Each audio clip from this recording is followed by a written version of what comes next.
Good evening and welcome to our annual Breast Cancer Awareness event. I am Sunita Walker-Resper, and I am the president of Alpha Kappa Alpha Sorority Incorporated, Lambda Kappa Omega chapter in Fairfax, Virginia. Tonight, we bring you awareness on a range of significant topics. You will hear a personal journey from a medical oncologist, the roles that nutrition and exercise play in reducing risk, to removing barriers and overcoming anxiety caused by mammograms. Again, thank you for attending. At this time, I will hand it over to Moniece Jackson Farrell. Good evening, everyone. My name is Moniece Jackson Farrell, proud member of Alpha Kappa Alpha Sorority Incorporated, and I am the president of the Top Ladies of Distinction Haymarket Gainesville chapter. At this time, we ask that everyone please mute their mics and place all questions in the chat box throughout tonight's program. We will take a few questions at the end of each presentation. Now, I'd like to introduce you to our first speaker for the evening, Ms. Tanja Thompson, author and advocate. Ms. Thompson is the author of What to Expect When You Weren't Expecting Breast Cancer, and she is a contributor to I've Been Diagnosed, Now What? She is a two-time breast cancer survivor and a retired senior master sergeant from the Air Force. Tanja is a transformational speaker, conflict management consultant, breast cancer advocate, and a federal mediator. She is the founder of the Breast Cancer Move Foundation, a 501c3 organization, and the CEO of Transformational Resolution Group. She and her husband, Philip, have 3 children and 1 granddaughter. At this time, I will hand it over to Tanja. Thank you so very much. I appreciate the opportunity to be here. Some numbers: 365, 8, 1, 1,000, 29, and 40. Numbers tell a story. And that story is 1 in 8 women and 1 in 1,000 men will be diagnosed with breast cancer here in the United States. 40% of African-American women will receive a breast cancer diagnosis. Every 29 seconds, a woman is diagnosed with breast cancer. October is 31 days, but as a breast cancer survivor, I live with my diagnosis 365 days of the year. For that, I want you to hear and follow my journey on how I found out I was diagnosed with breast cancer. I can remember sitting in the doctor's office, and I was a senior master sergeant at the time in the Air Force. Just 14 months prior to that, I received my baseline mammogram, and it was all clear. Breast cancer didn't run in my family, so there was no idea or no thought that I, Senior Master Sergeant Tanja Thompson, would have breast cancer. I can remember the words. I can remember the doctor sitting there holding a piece of paper in her hand and saying, Miss Thompson, or maybe she said Sergeant Thompson, because I was in uniform. You have breast cancer. I immediately turned around because I knew that couldn't be my diagnosis. Breast cancer didn't run in my family. I didn't even know anyone with breast cancer. It was 2005. The internet was just becoming the internet. I didn't even know anyone. How could I? I did all the right things. I didn't drink. I didn't smoke. I was a military senior master sergeant. And I remember when I first heard those words, the first thing that came to mind, that this was a death sentence. I knew I had done something wrong to have breast cancer. Being raised in a Pentecostal church, we didn't talk about breast cancer. I didn't hear those words. I remember sitting there all alone. My husband was waiting for me at home. I remember walking down the hallway like a zone, in a zone, and looking, and I knew everyone was looking at me because they knew in my mind that this woman has breast cancer, that this is a death sentence. And I remember picking up the phone and dialing the numbers. I hung it back up. How do you tell your husband? How do you tell your loved one you have breast cancer? I picked up the phone again and I hung it up. I dialed the number again. I picked up the phone and I said, baby. He said, I already know you have breast cancer. I remember those next few days was probably the most hurling time of my life because I sat there all alone in the doctor's office. I probably only heard 10% of what she had said.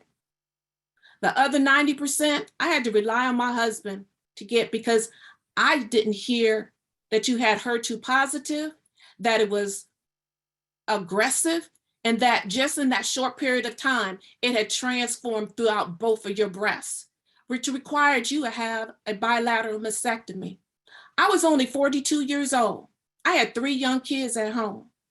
I was a senior master sergeant in the Air Force. How is this going to affect my career?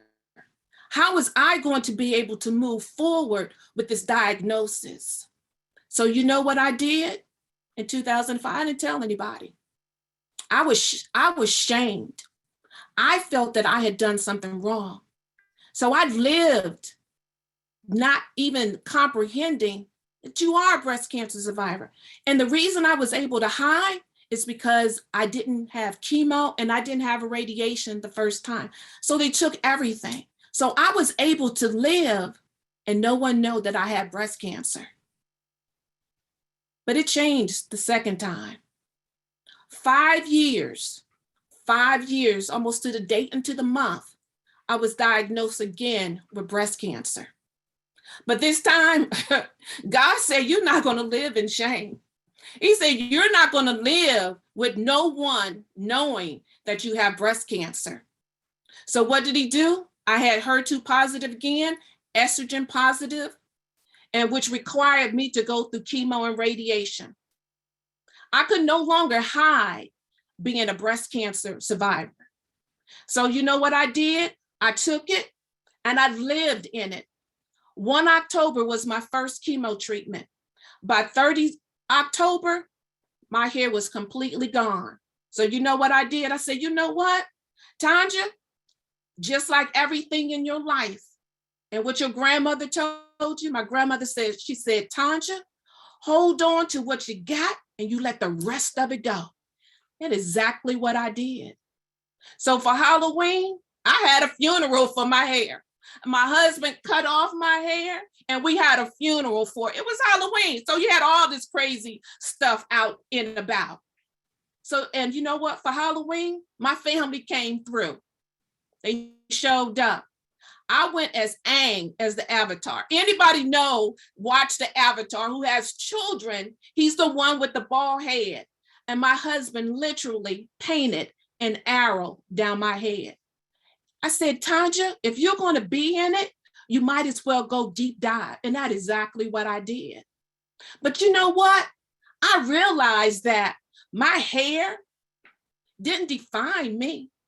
This breast cancer diagnosis, it didn't define me because I was much more than my hair and what people thought of me, or at least what I thought people would think of me. What did I do? I embraced it. I took hold of it and I helped other women who was now going through breast cancer. I help other women who are dealing with a diagnosis. I help women, don't be ashamed or the 4-letter word. And that 4-letter word is help, H-E-L-P. Ask for help. Friends, when you see someone that you know and love with breast cancer, don't ask them what they need. You can see what they need. A lot of times, what is it that we need? We need someone to go to grocery shopping. Sometimes we need someone to do cleaning. Sometimes we need someone to pick up the kids. Sometimes we need someone to drop off the kids. But sometimes, you know what we need most of all? It's for you to keep your mouth shut and just be there. Be there in silence sometimes, because we're already dealing with this diagnosis, and we're trying to wrap our head around it. We're trying to wrap our arms around it, because so many people, as mothers and as women, as aunts and uncles, people are relying on us. So sometimes we have to be strong. But you know what? We also have to be selfish. We have to learn about self-care. We have to learn that sometimes I need to go to Starbucks by myself and get some coffee. Sometimes I just need to take a walk by myself. Sometimes I just need to lay in that tub and just let the water run and just have a little bit of soft music playing to help me get myself together. I need to make sure that my employer understands my diagnosis so that I receive the services and benefits that I need. You know what sometimes that means? That I need FMLA, Family Medical Leave Act. Sometimes I need to ask for the 4-letter word, HELP, and ask for enroll into the leave donor program, where I can get leave so I can take time as I'm going through radiation, as I'm going through chemotherapy. Women, breast cancer isn't a death sentence. I learned that the second time, but I learned that it's actually an opportunity for us to shine, an opportunity for us to embrace other women that look like us. And that embracement doesn't necessarily mean color. It means us in pink. Because anyone that has been a breast cancer survivor, we are all sisters. We are all in this together, because it takes a tribe. It takes those individuals that you have on your front row to be able to get you through this process. Now, mind you, I went through some challenges. I went into depression. I went into despair. I went into trauma, because I could not believe that this was happening to me. And I guess God said, why not? If not you, then who? If not you, then who? And I remember a quote, and I don't remember exactly how the quote goes, but it goes something like, when you know a thing, you know how to operate in a thing. Change happens when you change your mind. So you know what I had to do? I had to change the way that I saw breast cancer. I then started a nonprofit. And my nonprofit is called the Breast Cancer Move Foundation, where I help women that look like me, because we wear pink, and getting the services that they need, learning to access the different healthcare systems, learning to navigate the system, because let me tell you what, not everybody there is for you. And I can remember when I was diagnosed the second time, the doctor told me that I was paranoid. She told me that, oh, I don't feel anything. But you know what? I knew I felt something. I didn't let it stop there, because in the back of my head, women, you know what I'm talking about. You know, when you get that little nagging something to tell you, woo, wait, no, it's not supposed to be there. That's what it was telling me. It's not supposed to be there. It's not supposed to be there meant you need to go a little further. So I went to my plastic surgeon. He ran all these different tests. He's like, Ms. Thompson, he said, I don't see anything. I said, you know what? It's not supposed to be there. He said, well, you know what? Let's get a biopsy. And when they got the biopsy, he said it was scar tissue. But you know what? Right here kept saying it's not supposed to be there. And I was like, oh, what am I supposed to do? What am I supposed to do? God, what am I supposed to do? He said, you need to take this the next step. I said, you know what, Doc? I know you say it's scar tissue. I said, but we need to take this out because it's not supposed to be there. So it's not supposed to be there. End up having a biopsy. And you know what? It was cancer. And let me tell you how God shows up. My cancer was inside. And then on the outside, when they did the initial just skin surface biopsy, that's where the scar tissue was. So it allowed it not to grow and expand all over my breast. Now, mind you, I said I had a bilateral mastectomy the first time, right? So under that, I had silicone. Everybody know what that looks like. So my chances, from my perception and what I heard, my chances of getting breast cancer another time was a little slim to none. At least that's what I thought. But it showed up 5 years later. And maybe that's why the doctor discounted me. Maybe that's why she shoved me off to say, Ms. Thompson, you probably don't have breast cancer. You probably have something else.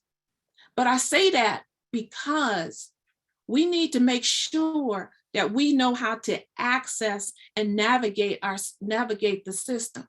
We also need to make sure that we are activists in our own health, but ensuring that if we have a mammogram or that we have chemo and that we have radiation, that is all encompassed in our healthcare.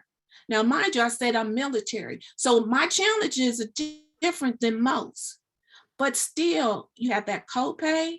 And you know what? Sometimes you need that HELP and reaching out to services so that you can get those services that you need. And that's why it's so important that as we celebrate or bring awareness to breast cancer in October, and it's just 31 days, but it's actually 365 days because every 29 seconds, a woman is diagnosed with breast cancer. So I told you about my foundation, but some of the other things that's helped me heal. And that is, I'm on a activist group where it's the Cancer Coalition in Virginia. I'm also on a health commission. I'm also a part of a veteran organization. So you ask me, it's like, Tanja, why are you doing all of these things? I do that because for so long we have been muted. So long we have been told, just go sit over there. You don't know what you're talking about. So long we have been told to just be quiet, but no more. I'm breaking the chains of silence. The chains of silence are broken because now we have a voice. Now we know how to advocate for ourselves. We know how to speak for, I don't need someone to speak for me because we are now advocates for ourselves. So as I tell my story across the country, I tell it not as a tragedy, not as a death sentence, but as a triumph.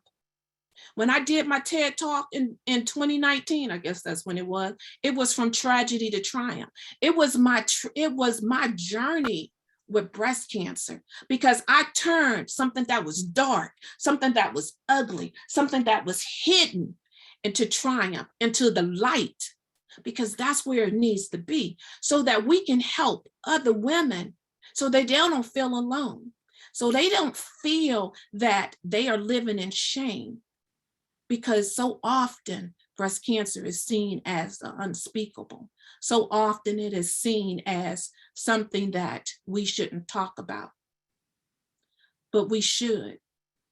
One thing I've learned is that sometimes we have to channel into a whole different energy source.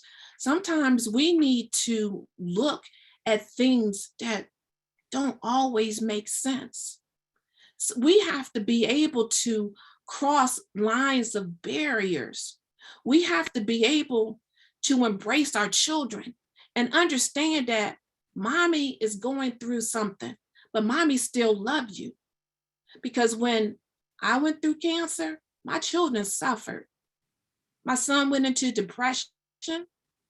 He didn't think that he could love because he saw mommy laying on the couch. Now, mommy active. Mommy laying on the couch after chemo treatment, after radiation that burnt me from here. And when it came out here, it looked like this was actually the entry point. When we are diagnosed, and mind you, I told you twice, it's not an easy road.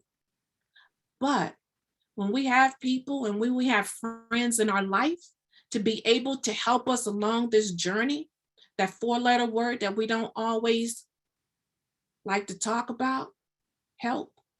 When we have individuals that can help us transform, because see, I don't motivate, I want to transform you. I want to transform you from being in a place of despair and depression to a place that you can walk with your head held high. I want to transform you that now you are the beacon of light. I want to transform you so that you are on this journey. So I asked you, have you gotten or have you scheduled your mammogram? It is October and it is Breast Cancer Awareness Month. So if you haven't scheduled yours, schedule it, because early detection saves lives. Thank you.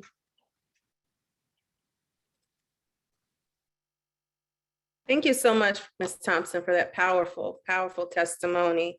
We do have a few questions for you.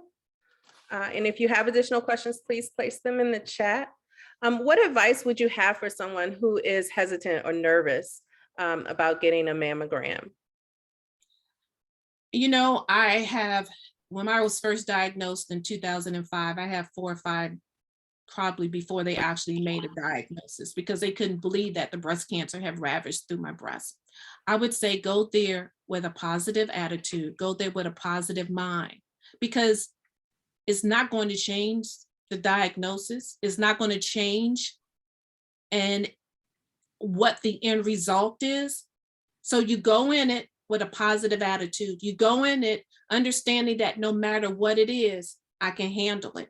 That no matter what it is, I have a support group. I have people that's going to rally around me to help me. That would be my advice. And one more. What do you believe was the most difficult part of your journey? Ooh, with the first one or the second one? The first one I would say was the most difficult, because I was a senior master sergeant in the Air Force. So I was in a leadership role. I didn't know anyone with breast cancer. I didn't know anyone that looked like me with breast cancer. So it was the unknown for me that was so scary, and to why I wrote my book, What to Expect When You Wasn't Expecting Breast Cancer, because I didn't see anyone that looked like me. So I didn't know any of the terms that I know now: HER2 positive, DCIS, triple negative. I didn't know what any of those things meant. So that was probably the most scary part, the unknown. But there's so much more information out there. There's so many women more now that talk about their diagnosis and that talk about their journey. So that for me, it was the unknown, and wondering if I was going to see my children graduate. Understandable. And I just have one more question. If you would just please repeat the name of your breast cancer foundation. The Breast Cancer Move Foundation. Thank you so much. And the website is www.breastcancerbugsme.com. How appropriate, right? And I actually have a card that I transformed from being a white. So everyone knows about the Transformers, right? And Bumblebee, the yellow car. So I transformed my white Beetlebug car to a pink car with I had it actually wrapped to, now it shows positive affirmations about breast cancer. Wonderful. Thank you so much. Please take a moment to look in the chat. Everyone's thanking you for sharing your powerful story. Thank you. Carrie? All right, next up, we have a surprise drawing for a $50 gift card to Amazon. So let's see who our winner is.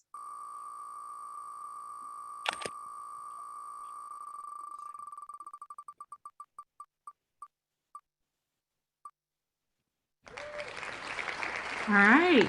So Jackie Stringer Sims, please be on the lookout in your email tomorrow for information on how to collect your gift card.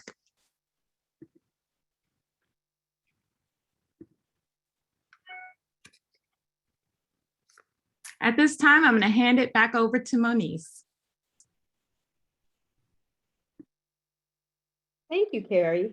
It gives me great pleasure to introduce our next speaker because I too am a breast cancer survivor and she is my medical oncologist. Hi, everyone. I'm Dr. Kathleen Harnden. I'm one of the breast medical oncologists at Inova Shar Cancer Center, and I'm really excited to be here with you tonight, and I'm happy to answer any and all questions that you have. And I think this is such a fantastic thing to happen during such an important month to raise awareness for what can be such a treatable and curable disease, but that obviously can require a lot more treatment and be much more difficult if it's found later than it needs to be. So I was going to go through some of these amazing questions that were prepared, and then I'm happy to answer any other questions that you all have.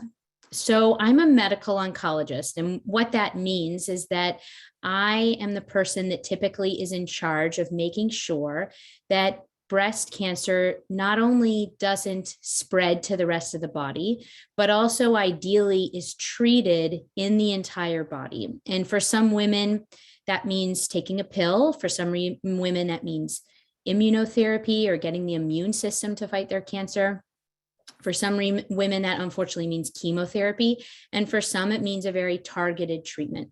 And so my role is to partner with someone who's facing this terrible illness and figure out with them, what do we need to do and what would be more toxic that we don't need to do and what would not be aggressive enough. And we try to strike that balance of making sure that together as a team, we figure out the right plan for someone based on their values and also their risk.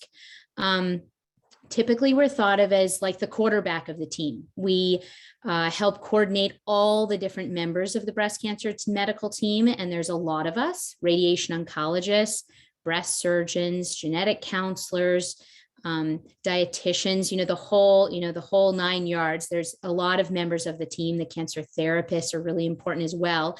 And usually the medical oncologist is sort of your quarterback that you follow for life typically, or for at least 5 years in some cases.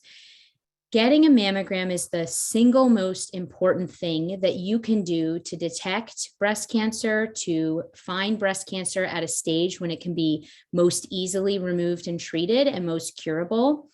Most women who are being screened for breast cancer regularly are able to be cured of their breast cancer at a rate of 95% or higher. For women that actually don't get their mammograms, it's much more likely that they would be diagnosed with a more aggressive disease.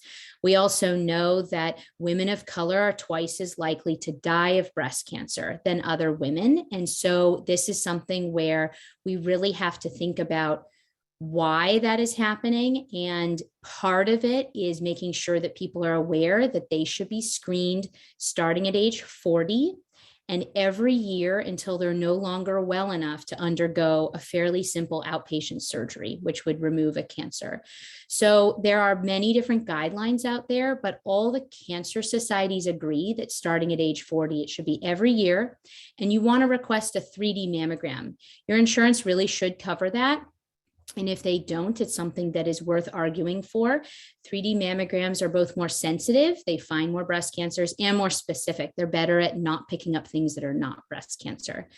So starting at age 40 is really key if you're average risk. Now, if you have a family history or you have other high risk features, like you've had breast biopsies or you have had other findings that are worrisome, that someone has said to you for one reason or another, you're higher risk, then you would want to start earlier than 40. In terms of self-exams, I know that breast self-exams sometimes don't have the best reputation because people are worried about not being sure of what they feel. I highly encourage them. The way I think about it is the role of your mammogram is to catch the small breast cancers that you can't feel yet and the slow growing breast cancers that we want to pick up and remove that are easily curable. But self-exams, those are the ones that the other 11 months of the year between your mammograms, you would pick up something that is fast growing or that popped up in between your mammograms. So while things like estrogen positive or ER positive breast cancers are most commonly found on mammograms, triple negatives and HER2 positive breast cancers, aggressive breast cancers that are fast growing, are oftentimes caught by the individual who develops them. So I highly encourage it. The worst thing that can happen is you think you feel something, you let your doctor know, and we look into it for you. And worst comes to worst, we reassure you after we find some imaging. But anything that you feel that's abnormal is worth having some sort of mammogram and ultrasound to check it out, no matter what age you are. How can you reduce your risk and your recurrence risk? So to start with, how do you reduce your risk of breast cancer? So if you've never had a breast cancer, the best things that you can do are to take good care of yourself with a healthy diet, be as strong with good muscle mass and as lean muscle mass as you can be, exercise 3 or more times a week, minimize red meat in your diet. So actually there have been some really nice studies about minimizing red meat, decreasing your risk of breast cancer and decreasing your recurrence risk, as well as avoiding taking hormones potentially after menopause or minimizing taking hormones. Birth control pills sometimes get a bad reputation. I actually am not anti-birth control pills because they markedly reduce the risk of ovarian cancer. So birth control pills as a young adolescent or a young adult woman, even all the way up to age 50, actually reduce the risk of ovarian cancer by half. So I'm very comfortable with people utilizing birth control pills for that purpose and as a form of contraception, of course, but also knowing that once you get closer to the menopause or beyond menopause, your body really isn't meant to have extra hormones around. And so avoiding taking extra hormones if possible. So being lean, being active, not smoking, which for our generation is something that is less common to see people smoking, but not smoking, and then really limiting your alcohol. So having a glass of wine with dinner here and there is fine, but not having it be a routine occurrence where you're having 1 or more drinks a day. Once you've had a breast cancer, the things that you can do to really reduce your risk of recurrence are doing your best to have a high protein and high plant-based diet where you minimize red meat, as I mentioned, you exercise, healthy lifestyle. There's some early information that potentially not having calories late at night may reduce your risk of recurrence. It looks like women who have any calories after 10 p.m. are at higher risk of recurrence, and especially if you have calories after 8 p.m. or 10 p.m.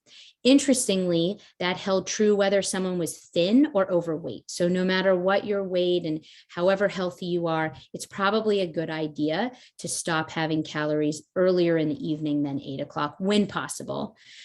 So premenopause versus postmenopause, it's really important when you're after menopause to be as lean as possible. Before menopause, it actually is important to be focused on your wellness. You don't have to be quite as lean to reduce your recurrence risk or your breast cancer risk. After menopause, though, there's a direct correlation between weight and risk of breast cancer or weight and risk of recurrence. If you do receive a diagnosis of breast cancer, you really want to make sure you have a team you're comfortable with. You want a doctor that you feel like you trust them, so that instead of diving into the rabbit hole of the internet in the middle of the night, you really have someone on your team that you really trust. And I would say that most of us in oncology in general are very comfortable with people moving around to find the right person that fits what they need. And I would just make sure that you really feel like someone supports you and your needs and what you really want. And that they're willing to work with you, and that it doesn't have to be over medicalized. It doesn't have to be something that everyone does the same treatment, but you just want someone who listens to you, who hears you, and really does what you feel comfortable with, that you all feel like you're looking in the same direction. I always joke a little bit that I think that finding your right medical oncologist is a little bit like a marriage, and you want to make sure that in good times and in bad, they have your back. How do you go about picking the right care team? So it's best if you are able to, if you're in an area that has access to this, to go to a cohesive team where you have a breast surgeon who does predominantly breast cancer, if possible, with a breast medical oncologist, if possible, and a radiation oncologist, where they work together as a cohesive team where hopefully they have a tumor board. Hopefully they have clinical trials in case you ever needed that, which hopefully you wouldn't necessarily need to be doing anything like that, but where they have options and a very well communicative, great team. The things to really think about when you're picking that team are making sure that, particularly if you have a more aggressive or advanced type of breast cancer where you're going to need to do a lot of treatment, I would really prioritize being close to your support system. So make sure you're near your family.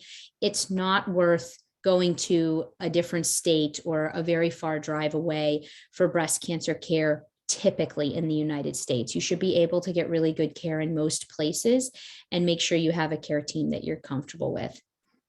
The most common types of breast cancer. So there's three main types that we think about. There's predominantly estrogen fueled breast cancers, which means that the female hormones, estrogen and progesterone, that are made by the ovaries, the fat cells, and the adrenal glands. So before menopause, your estrogen and progesterone is made by your ovaries and your fat cells in your adrenal glands. After menopause, your ovaries leave the building, and the other two places are in charge of making some estrogen. So estrogen positive breast cancer tends to be a type of breast cancer that is more easily detected on mammogram, and hopefully is in some cases slower growing. That is not always true, but that's what we always hope for. That type of breast cancer is oftentimes treated with surgery, radiation sometimes, and an anti-estrogen pill. About 70% of women in that situation can avoid chemotherapy, which is what we really try to do. But about 30% of women, for one reason or another, have an aggressive enough type of breast cancer that they need chemotherapy. Triple negative breast cancer is the second type of breast cancer we think about, and that's where estrogen, progesterone, and this other receptor called HER2 are not fueling the breast cancer. So really for triple negative breast cancer, we use chemotherapy and immunotherapy, where we turn on the immune system against the cancer. And triple negative breast cancer tends to be faster growing. It tends to be more aggressive. It has some silver linings to it, where it's less likely to recur after the first 3 years than some other types of breast cancer. So it can be a little higher risk to come back in the first few years after treatment, but that actually is much lower risk. And so those women have what I would say are a scarier first few years in terms of risk of recurrence. And then that risk really goes down to be very low. And then the third type of breast cancer we think about is HER2 positive. And HER2 positive breast cancer used to actually be the most aggressive and the hardest to treat. And then in around the year 2000, we were lucky enough to have developed for us the HER2 targeted treatments. If you've ever heard of Herceptin or Perjeta, and then there's a bunch of newer ones as well now that actually target the cancer cells, and usually in combination with chemotherapy made what used to be the least treatable cancer into actually what may end up being the most curable moving forward. And so about 95% of those women can be cured of HER2 positive breast cancer. Once diagnosed, some of the different types of testing that we look at, so we always look at the mammogram, we usually look at an ultrasound. Commonly in young women, and typically at our institution where I am, we check a breast MRI to see how the breast looks, how do the lymph nodes look, what about the other side. If someone has lymph node involvement, sometimes we know that we should check body scans. And so then we check a CT of the body and a bone scan. We usually don't have to image someone's brain unless they have symptoms that make us think that something might be wrong in their brain, some sort of neurologic symptom. Do they have the worst headache of their life, or their vision suddenly changed and they have double vision. And of course, if there's anything like that, then we usually would actually want to get a brain MRI. So we do those initial imaging studies. We like to usually check blood work once at the beginning and make sure that everyone's organs and blood counts look okay. And then we rarely do PET scans. The reason for that is that for breast cancer, in most situations, a CT and a bone scan actually detects smaller things in the body than a PET scan. There are some types of cancer where a PET scan is better, but breast cancer is a little bit of a rare bird where PET scans can be used in certain instances, but they're not always the best for people.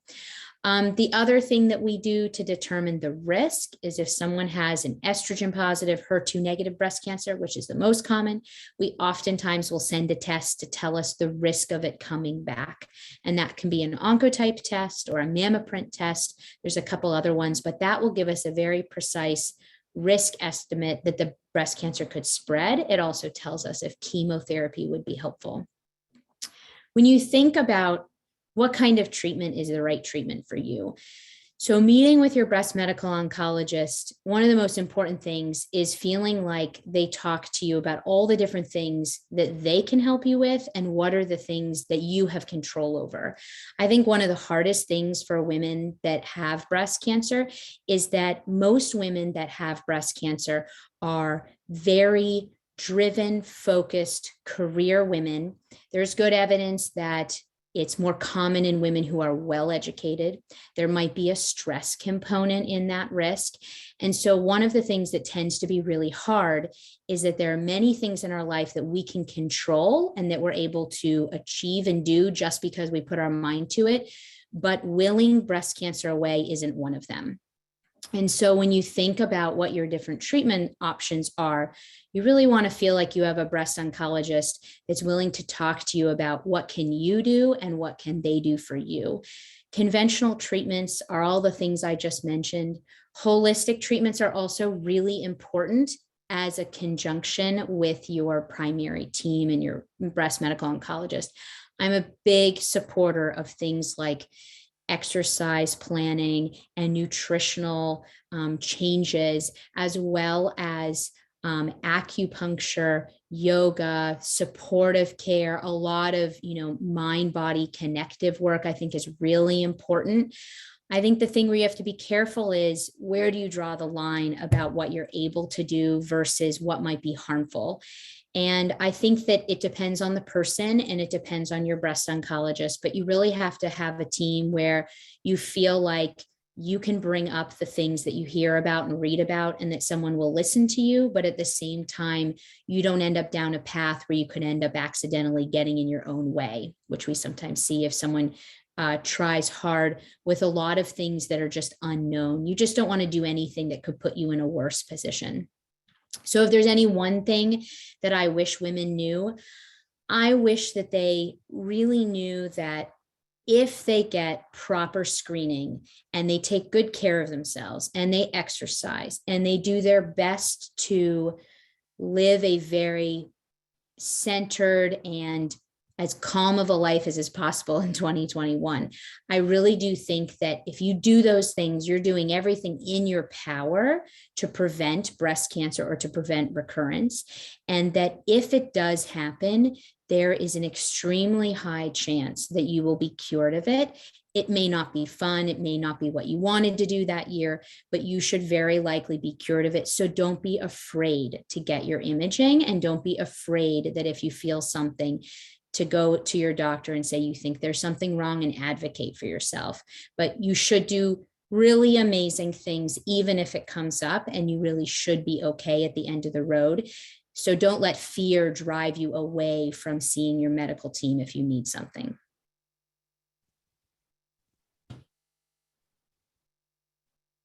So I'm happy to take any questions and feel free to ask me anything about anything. Thank you so much. This is very informative. We do have some great questions in the chat. The first one of our viewers, the doctor told her that women with extremely dense breast tissue won't normally find out that they have breast cancer until it's in stage 4 or 5, even if they get the 3D mammograms and breast sonograms each year. What else can women who have those extremely dense breasts do? That is a great question. So if you are known to have extremely dense breasts, and that's something that now has to be reported to you. So it's something that should be told to you if you have that. If you do have extremely dense breasts, you want to speak with your physician about both annual 3D mammogram with an annual screening ultrasound. And that annual screening ultrasound is an additional mechanism on top of the mammogram. And then you want to discuss the idea of an MRI. And it's not something where you necessarily have to commit to getting a breast MRI every year, but you want to layer some imaging, and you really want to be mindful that you're doing your own self-exam. So you're right, it can be harder to detect. Most women with dense breasts, we typically can still see the breast cancer develop. It can be bigger before we see it. And so now that it's something that is commonly reported to people, if you see that, talk to your primary care doctor or your gynecologist about, hey, what is my risk? If you want to calculate your own risk of breast cancer, there are a couple tools on the NIH website. There's one that's called the Breast Cancer Risk Assessment Tool, or BCRAT, and it's on the NIH and NCI website, and you can calculate your breast cancer risk. If your lifetime risk is 20% or higher, then you typically can get coverage for a breast MRI, even if you don't have dense breast tissue. So that's something you can think about, but it's a very, very important question. Great. You spoke to this a little earlier, but there's a comment about the guidelines seeming inappropriate for Black women in cancer. We have someone who was diagnosed at age of 30 and had to fight for a mammogram. Are there any conversations about that, maybe changing those criteria? Absolutely. This is a great question and very timely. My husband's a gastroenterologist, and they actually have changed screening guidelines because they know that men and women of color are higher risk for colorectal cancer. And so the colon cancer screening guidelines have changed to be younger in people of higher risk in that situation. I do think that it is appropriate for the screening guidelines to be moved younger for certain high risk women. It's interesting. I will tell you that when you look at large amounts of data, breast cancer is still purported to be a disease of older women, and this may be biased because of where I am and that my area of expertise is younger women with breast cancer, but I will say that in my average day in clinic, I see more young women now than older women. And I see many women in their 30s in particular with a new breast cancer diagnosis that they felt themselves. And I also have started seeing some women as young as 20 who have needed chemotherapy with a pretty aggressive breast cancer, which is something that actually is thought to be fairly unusual. So it's a little shocking to see that. So I do think that the best thing that you can do is advocate for yourself. If you can't get your physician or team to listen to you, that you feel something that's not right, or you're higher risk and you want to be screened, you can also reach out to a high risk screening center. There are a few of them, and in the area, we actually have opened one at Inova Shar that is a high risk screening center where if you're concerned about your risk and you want to have screening that otherwise isn't meeting a guideline, you can reach out and actually be assessed for your risk. Wonderful, thank you. Also, what's the latest protocol for triple negative?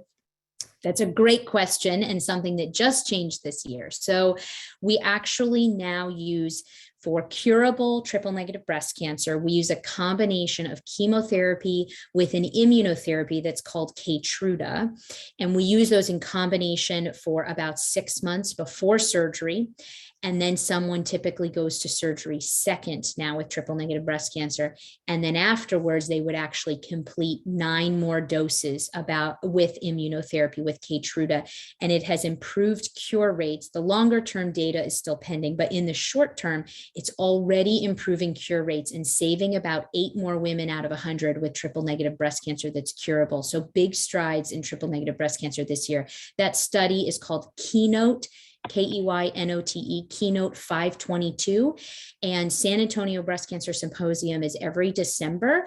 Patients and patient advocates can sign up for alerts and also to see people present the latest and greatest data. And it is our single most important international breast cancer conference every year. It's the San Antonio conference, and Keynote will be represented there and has fantastic triple negative improvements in cure rate.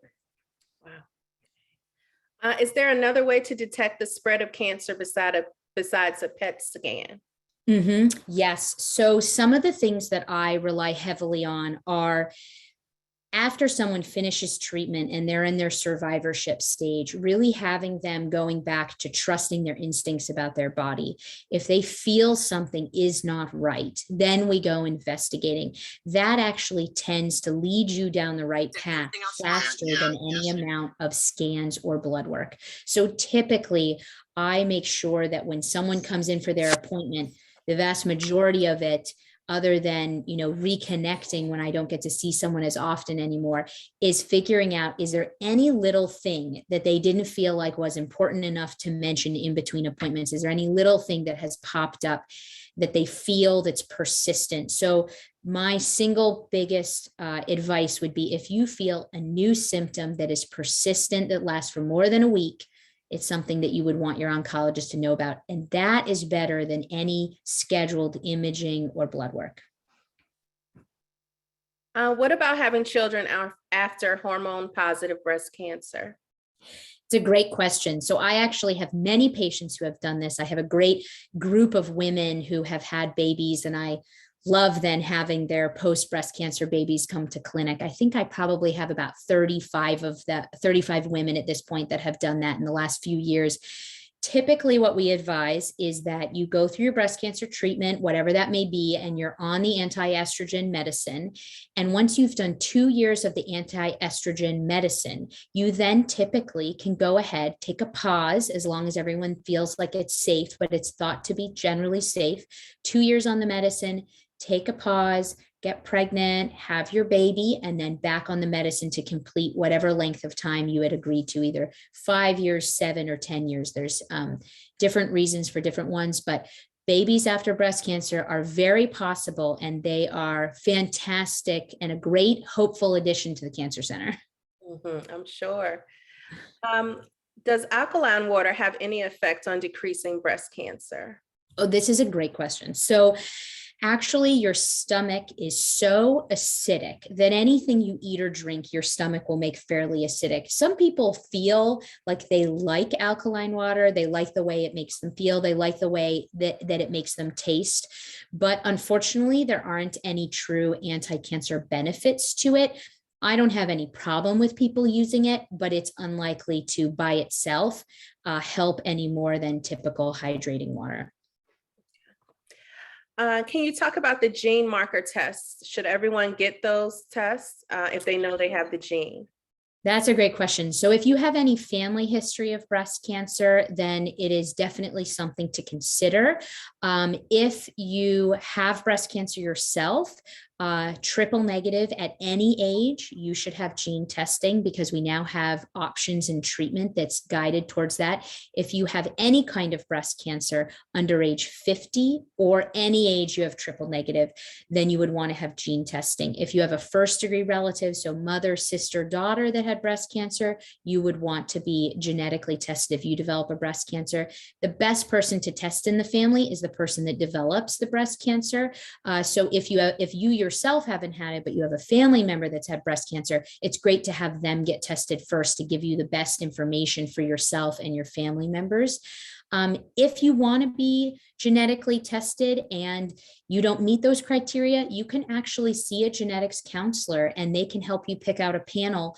And if you decided you wanted to pay out of pocket, most large format genetic tests these days are around $200 if you just wanted to do it because you just wanted to know, and that's very acceptable. Thank you. We have one more question. What does the PALB2 test tell you? So that is a really important gene that increases the risk of breast cancer as well as pancreas cancer. We find that more commonly if someone's found to have the PALB2 gene mutation. Then we talk to them about maximizing their risk reduction for breast cancer and other cancers. They can think about whether or not they want to have bilateral mastectomies to prevent breast cancer, but at the very least, they would want to have high risk screening because their risk of breast cancer is significantly higher than the regular individual without a mutation. Thank you. And we have one more question. Are women with breast cancer who still have breasts, are they allowed to breastfeed? So if you have had breast cancer and been treated for it and are thought to not actively have breast cancer, then yes, I let women breastfeed, and that should be very safe. If you have breast cancer that is still in your breasts and you're aware of that, would not necessarily have a compelling reason why you couldn't, but it probably wouldn't be the best idea because you probably would need to be on treatment, and that would be the main issue. But if you have a past breast cancer that's treated, it would be very safe for you to breastfeed if you still have breast tissue. Okay. Thank you. Thank you so much for your time. It was so informative. I feel more informed. I'm calling my daughter in the morning, if not tonight. Well, thank you for having me. And this is a fantastic thing that all of you are doing. And thanks for coming. And thank you so much for having me. Thank you. Carrie?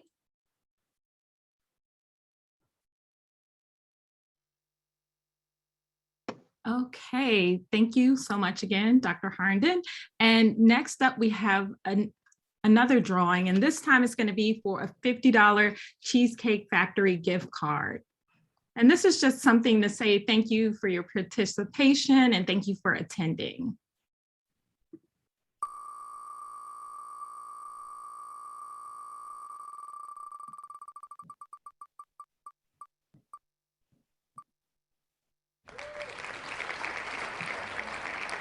All right, so again, just be on the lookout in your email tomorrow on how you can collect your gift card.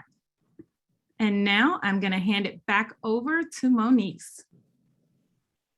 Thank you, Carrie. Next, we are going to have some dietitians and educators. What you eat and how you move play a very important role in reducing your risk. I'd like to introduce you to Lauren Fay and Kirsty Pomeranski.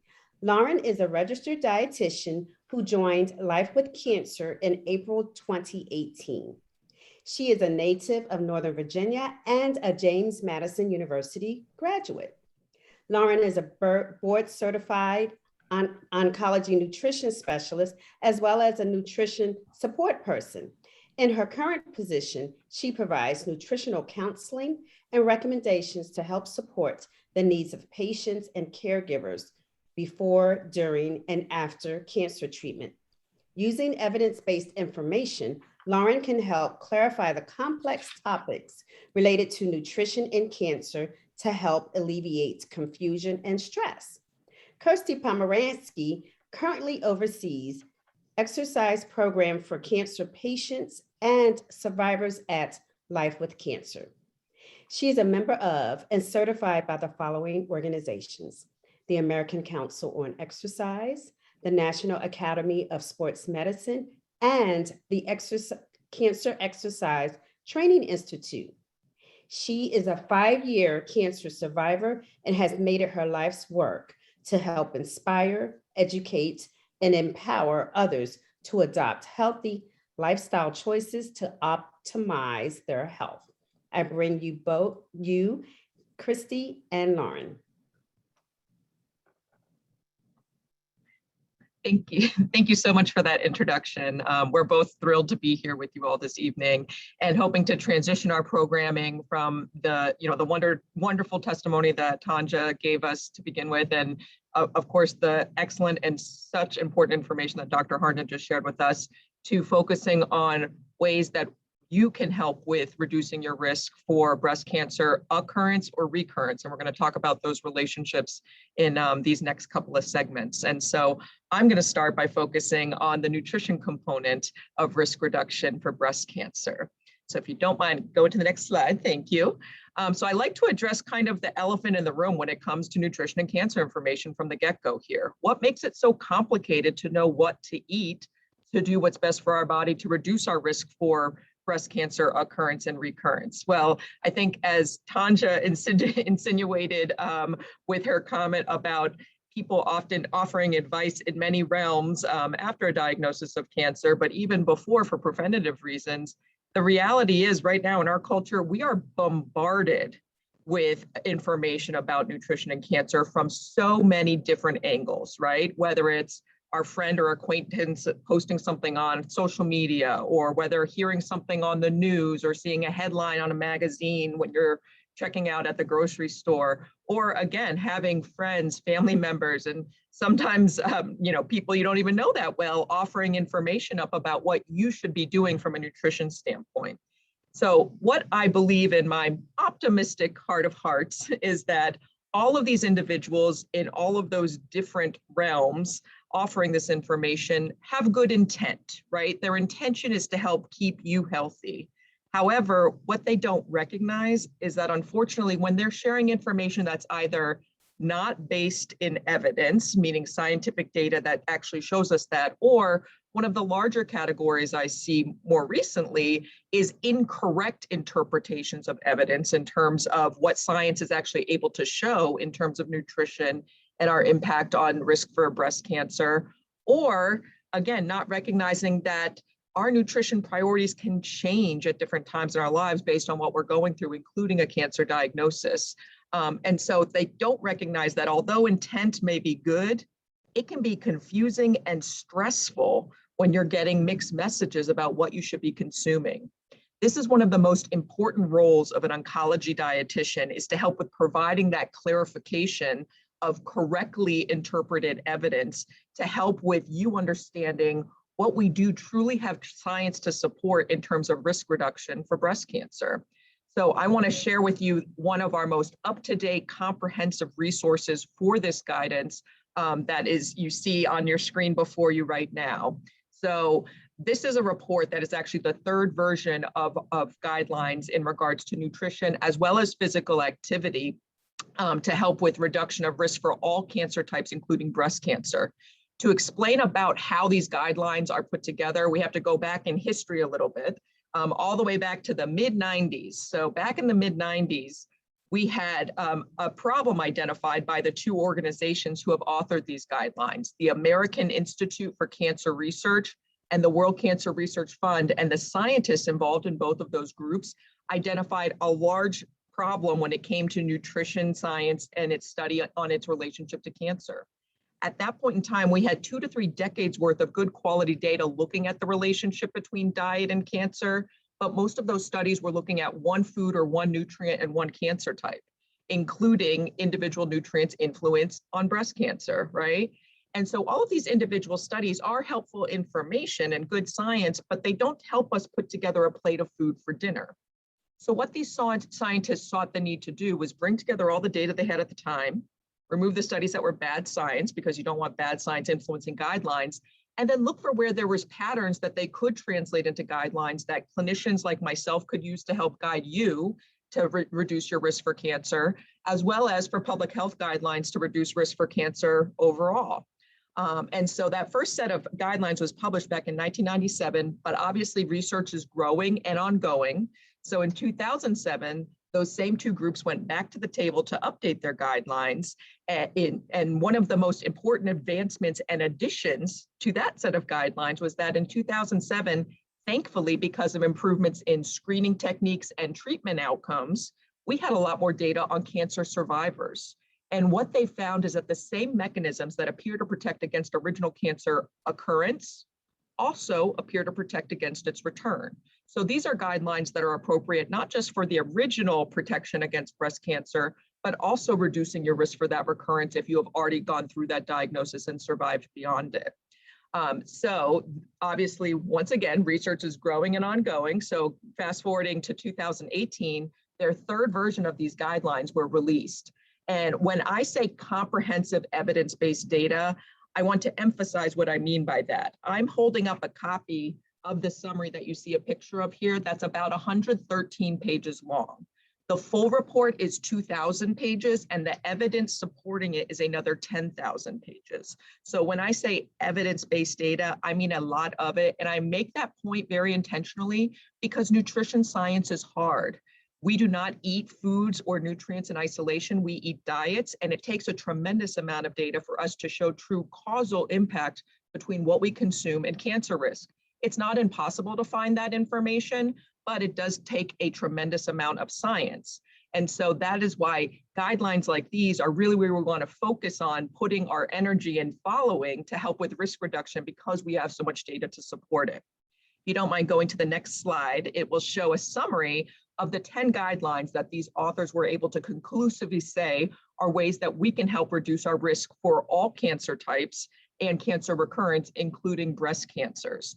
I want to highlight a few of the most important ones found on this chart, but I also want to mention for those individuals that would be interested in a more in-depth look at each one of these guidelines, I teach a monthly class that is free of charge through Life with Cancer that you can sign up for on our website that goes more in depth into these explanations. So please know that that is something that's offered to you, and again, is available once a month, called Survivorship Nutrition. So I will put a link in the chat after I'm done presenting here.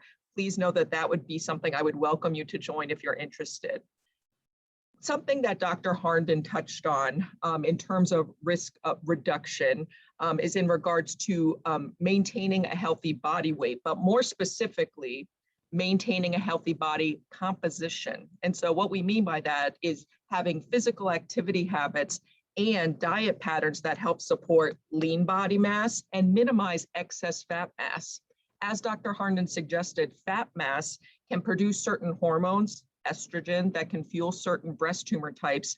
And it also increases other circulating factors such as growth factors, as well as creates a condition called chronic inflammation, both of which create an environment in the body that makes it easier for cancer cells to grow and spread. So this is one of the most important factors in terms of risk reduction for through diet and physical activity choices to promote a healthy body composition. Now, I'm not going to touch on the physical activity portion of these guidelines because we're going to have a more in-depth discussion of that with Kirsty in just a moment, but I do want to focus on truly what we consider the cornerstone of these guidelines, and that's something called plant-based diet eating. When we talk about plant-based diet eating, we do not see in the data for risk reduction of cancer that you need to completely remove animal proteins, which refers to things like poultry, fish, dairy, eggs, and red meat. But what it does show is that diet patterns and individuals that consume diets that are made up a majority of plants, whole grains, fruits, vegetables, and beans, have a risk reduction from that diet pattern. So if you don't mind going to the next slide, this is a plate model that you can visually see is something that you can use to measure whether you're consuming a plant-based diet or even at each meal, a plant-based meal. This is a model and something I would encourage you to start using immediately. This is something you can take with you, whether you're preparing a meal at home, whether you're at a fast casual restaurant, whether you're at Thanksgiving dinner, a friend's house, a sit-down restaurant. You know, this is a model you can take with you anywhere. And I think that many nutrition professionals often use things like individual serving size or servings per day to help with providing guidance. But the reality is, most of us are not measuring our food on a daily basis or throughout the day. So really, this is a tool where you can always look down and identify if the majority of your diet is coming from a plant. You can choose diet patterns that are only inclusive of plants, and that's okay. But again, it does not seem to provide additional protection in terms of reduction of risk for cancer. Now, when I mention that word causal, meaning that we are certain that this type of diet pattern actually does cause a reduced risk of cancer, we have to have explanations as to why, or else it's just an association. So two things happening in increased or decreased frequency at the same time. We currently have two explanations as to why plant-based diet eating reduces your risk for cancer. The first of which, Plants are our only source of fiber.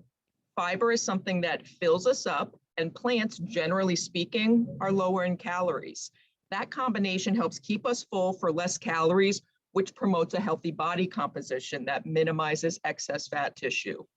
The second reason is that plants are our only source of what are called phytochemicals.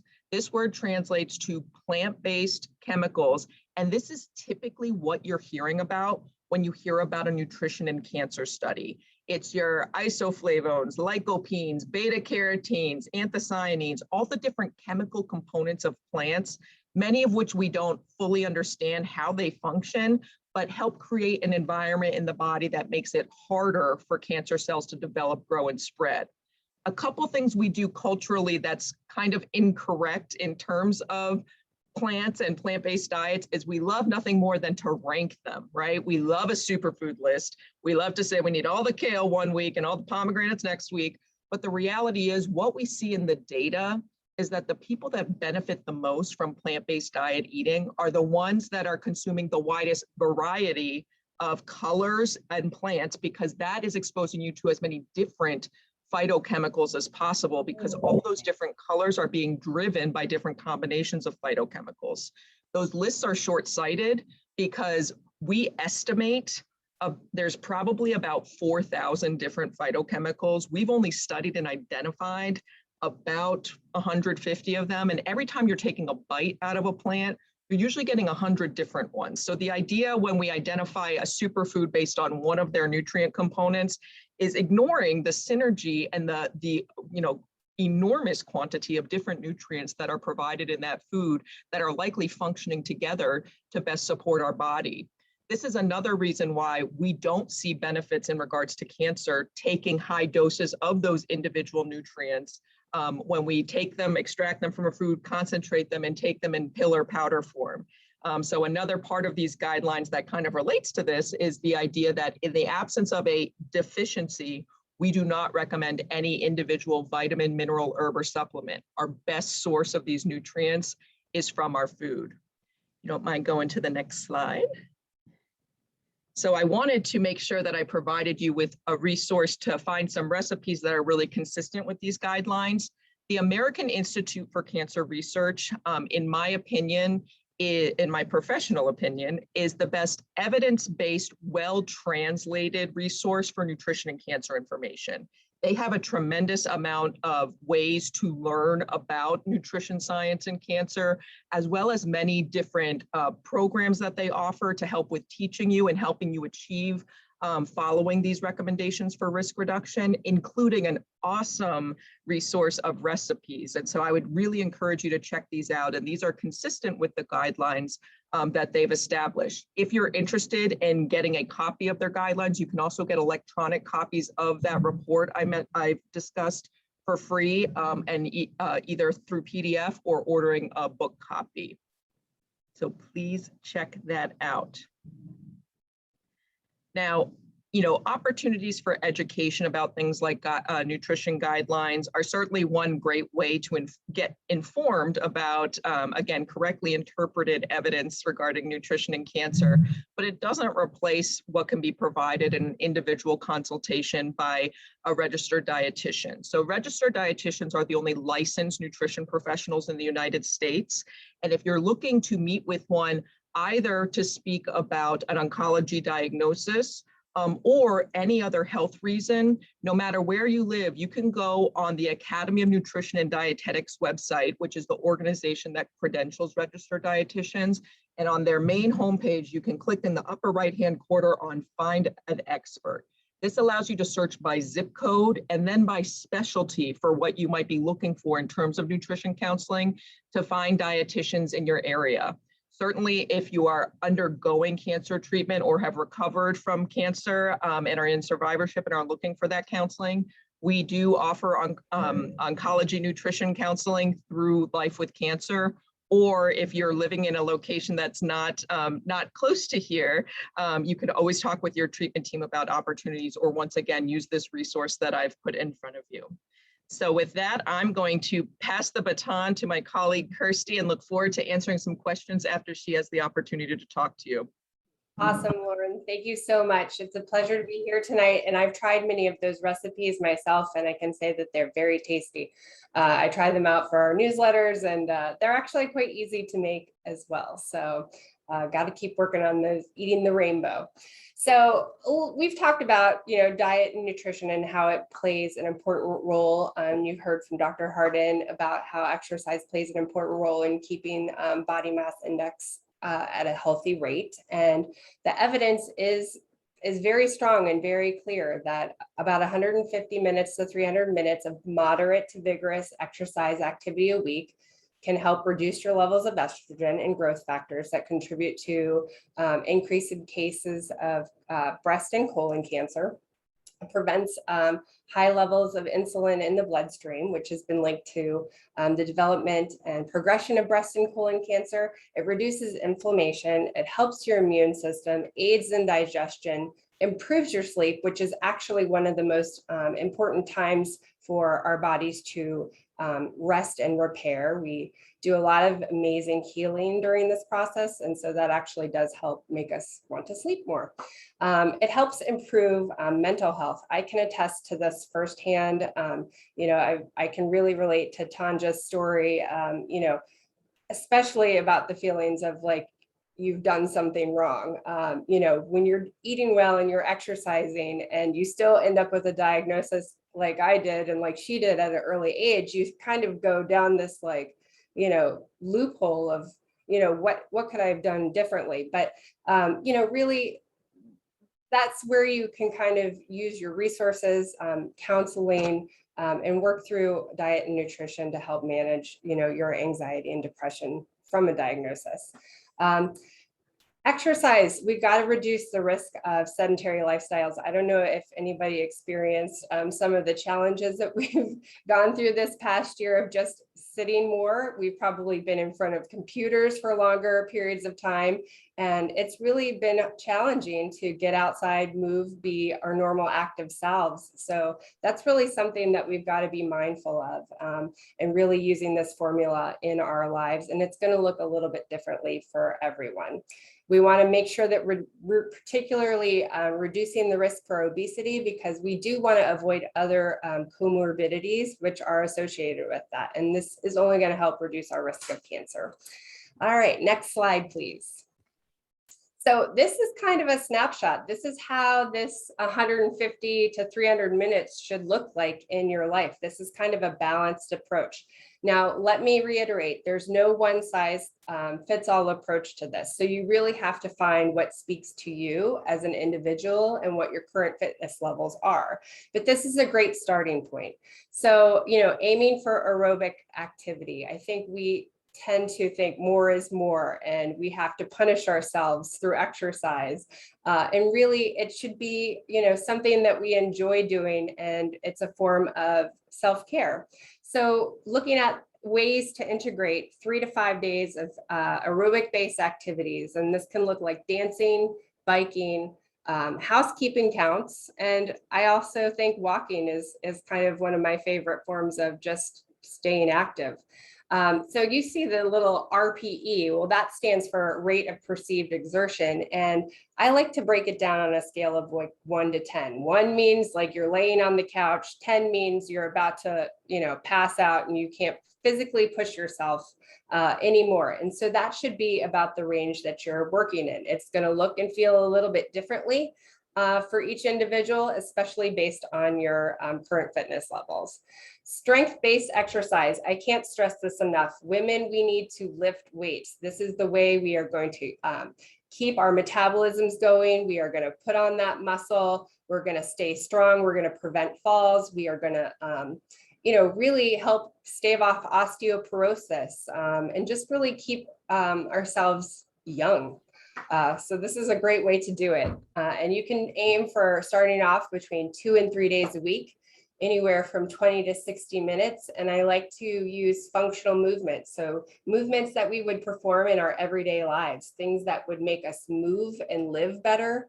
from squats. We all have to sit and lower ourselves into a chair. We have to go up a flight of steps. We want to carry our children, our grandchildren, and we just want to feel strong. So strength training is one of the best ways to do this.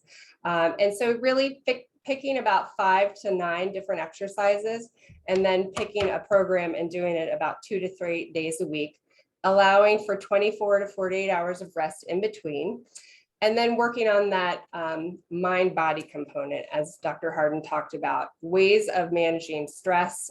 This is really kind of up and coming in the world of fitness. You hear a lot about meditation. It can also look like prayer, diaphragmatic breathing, just taking moments to really quiet the mind and become aware of that chatter that's happening in your head and all those negative thoughts that can occur. It's a way to really just calm yourself and be with yourself. And so working on a practice, and that can happen in as little as 1 to 3 minutes a day. And I would try to do that, 5 to 7 days a week if possible, because your brain is a muscle. And the more that you train it, the more it will respond, and it will feel hard in the beginning, just like any physical activity. But the more you do it, the better and the easier it will become, and the better you'll feel. Dynamic stretches, foam rolling, these are tools in your toolkit that you can learn to do that's going to help you move with the best quality of movement and be pain-free for as long as we hopefully can live. All right, next slide. So you guys can take a screenshot of that.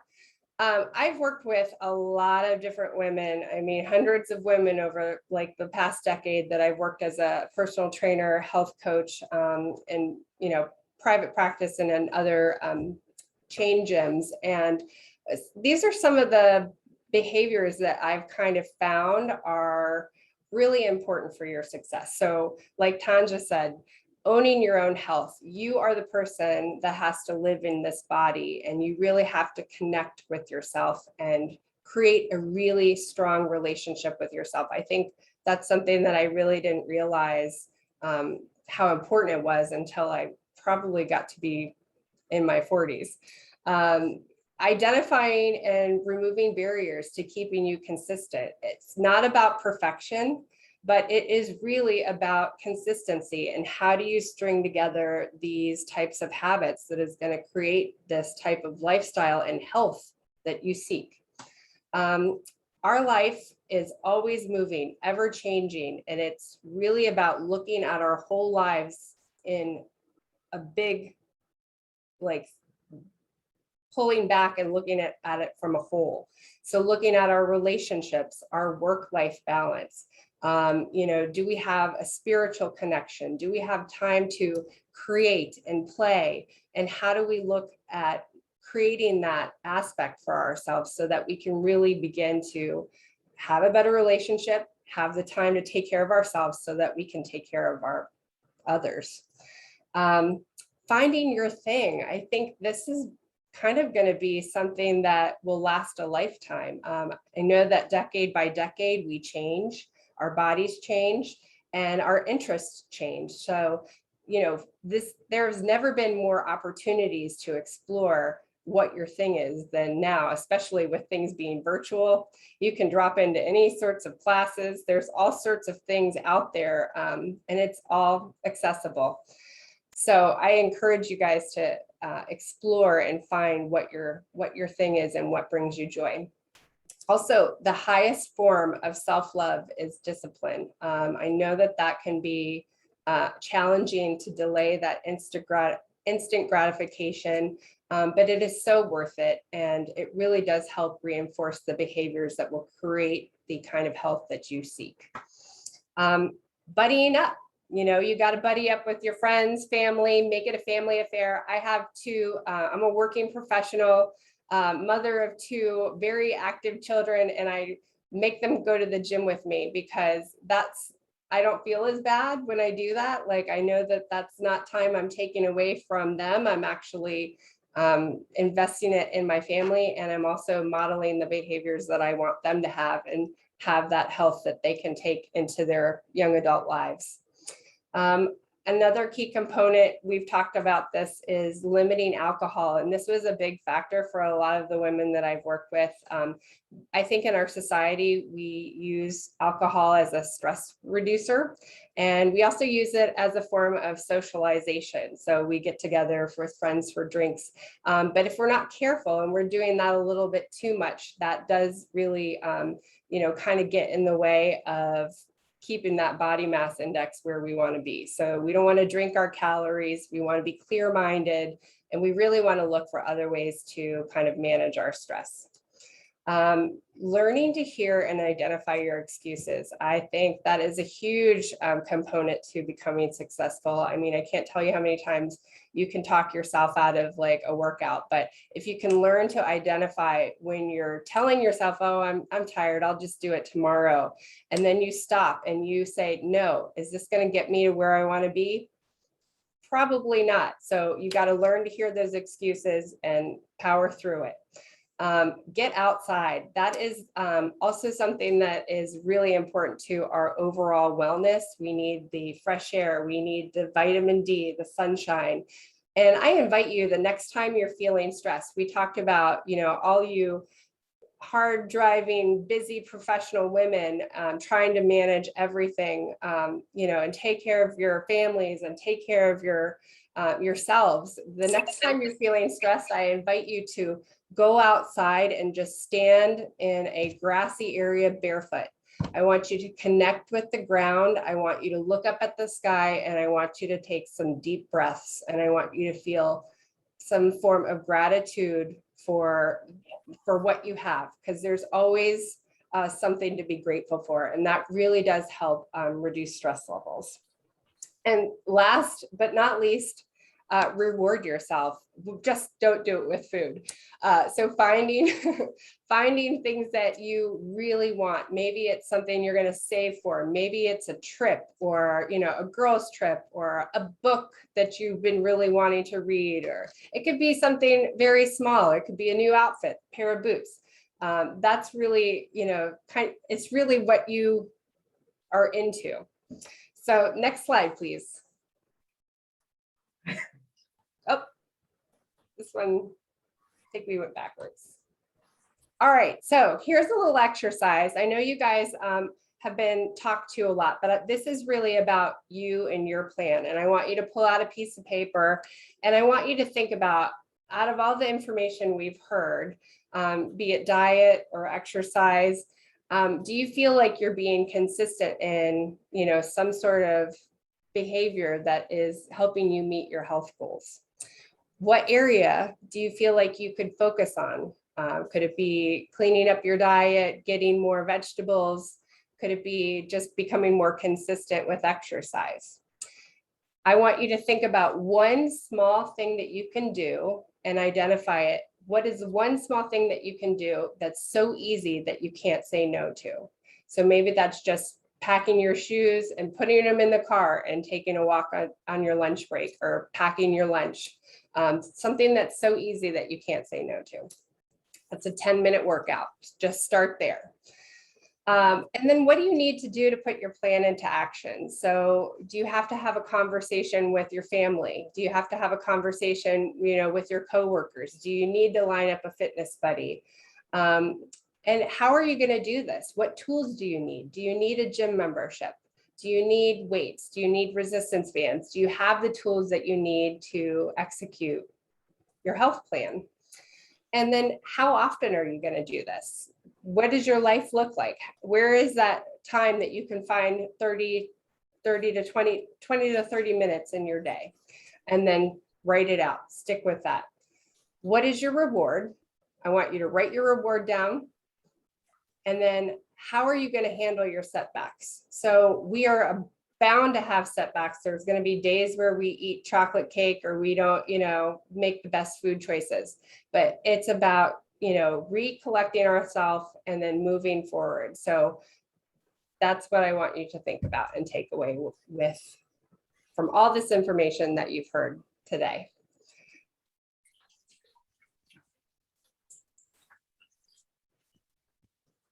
So thank you so much for allowing me to be here with you. It's such a great group of women. what great information we've heard tonight. Thank you so much. We do have a few questions in the chat. The first question is about cold pressed green juice. And so if you drink a lot of cold pressed green juice, that's about 80 to 90% green veggies instead of fruit. Should you still be concerned about the sugar in the juice? So this is a good question, and I'll have to answer it in kind of two parts. So, one of the guidelines that we didn't talk about in detail, but again, we will address now, was limiting consumption of sugar-containing beverages. And the reason for this is because beverages do not satiate or fill us the same way that food does. And so sugar-containing beverages, which can come in a lot of different forms, I think our minds typically go to things like sodas, energy drinks, sports drinks with added sugar, sugar in teas, coffees, and even juices, kombuchas, etc. Over time, those extra calories that are being provided by beverages are likely to contribute to increased weight, specifically from fat tissue. So what I would say is that generally speaking, I wouldn't recommend a high consumption of juicing because these are, despite being naturally occurring sugars, they are still sugars and calories.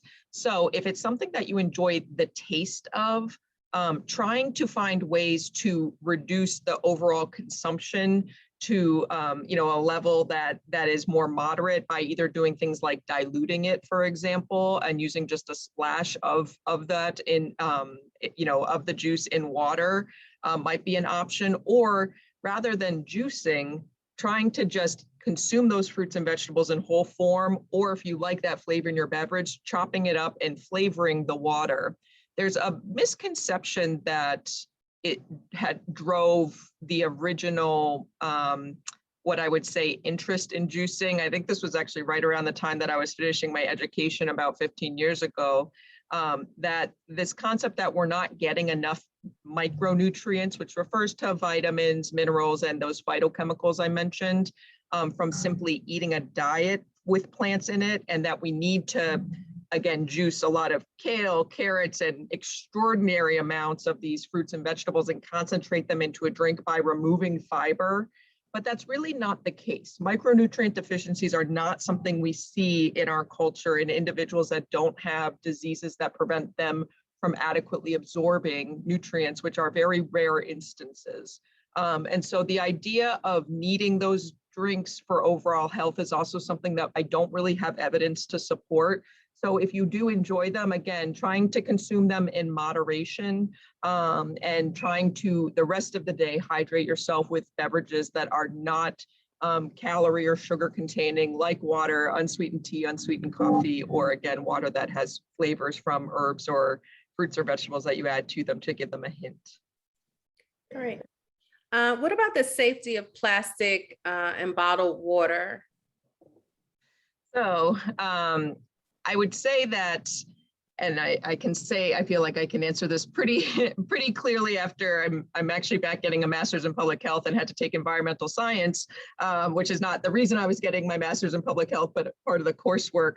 And my professor was actually someone who worked for the EPA that had a lot of interesting insight on these concerns. So I would say my kind of short answer to this is my recommendation against using plastic bottles is probably more environmental than for your personal health. Are there elements within many different parts of the environment that we're exposed to that have the potential to influence disease impact, including cancer? Yes. However, the idea that they are anywhere near as influential as diet quality in terms of a plant-based diet or physical activity that Kirsty just told you about is not the case. Do we need to continue to study the safety of what we're exposed to in our environment through things that we're, eating off of, as well as what we, inhale in the air and what we're exposed to in open areas that are using different types of chemicals for various purposes? Yes, we do need to study it and try to make sure we're identifying anywhere where we do see those strong connections. But I would worry less about those factors that are really somewhat unknowns versus these factors that we have huge quantities of evidence to support risk reduction, where we can put our energy and know that there is good evidence to support it. Okay, thank you. And we have some great questions. Unfortunately, we won't be able to get to all of them. I'm going to try to get through just a few more. We do have another speaker. One question about a plant-based diet. Do the results change if the foods are organic? It's a great question. And so again, short answer to this, that's pretty unsatisfying, but I'll explain the data behind it, is at this moment in time, we do not have any clear evidence that eating a conventional diet versus organic diet increases your risk for cancer. Now, most people, again, are usually pretty unsatisfied with that answer. And I like to explain kind of a few important points about this question. First and foremost, this is a really challenging question to study. Organic diet certifications have not existed for very long. And as I described earlier, nutrition science is complicated and it can take many, many years to show influence of what we're eating and impact on disease. Also, we don't have defined groups when it comes to organic versus conventional diets. We eat a mixture of both, because even individuals who have never consumed or purchased intentionally an organic product is not necessarily eating all food that has chemical pesticide residue on it, which is what we're trying to avoid with that organic certification. So there are 2 studies that have looked at this to date in terms of human consumption and influence on cancer, and they got conflicting results. One showed that organic diets appeared to be slightly protective, and one showed that organic diets were not protective against cancer. But the problem with both studies is that they both use verbal reports of how often people ate organic food, which is not a validated way to measure that exposure to chemical pesticides. So what do we do when we don't have clear answers? Well, I have 3 recommendations when it comes to this particular question in 2021. So first and foremost, all of the data that supports a plant-based diet included studies that had both organic and conventionally produced produce and plants. So the biggest key, whichever one you're choosing, the most important part is the majority of your diet is coming from plants, okay? 2 is that if you personally choose to consume organic plants versus conventionally produced plants, I have no problem with that. The only time I would ever advise against it is if it would limit your ability, either from an access or cost standpoint, to eat a plant-based diet, right? And then 3, the one last point I do really like to clarify, because no pun intended, this conversation's become quite toxic in our society. And people are, I feel like, are under the impression that they're either consuming organic or drinking Roundup. And we are so far from that, okay? We have 3 organizations, the EPA, the USDA, and the FDA, that regulate not only what is allowed in a field, which, to be clear, includes both chemical pesticides and organic pesticides. They also regulate what's allowable levels on that produce when it reaches our store shelves that we purchase. So it is not a free-for-all. And do we have a perfect food supply? No. Is it the safest in human history? Absolutely. So please don't feel that you need to be concerned, again, about this as a major issue, but rather focus on where we have all this evidence to support what truly can reduce your risk. Great, thank you. One final question. I'm sure a lot of us purchase these items. What about artificial sweeteners? Should they be avoided?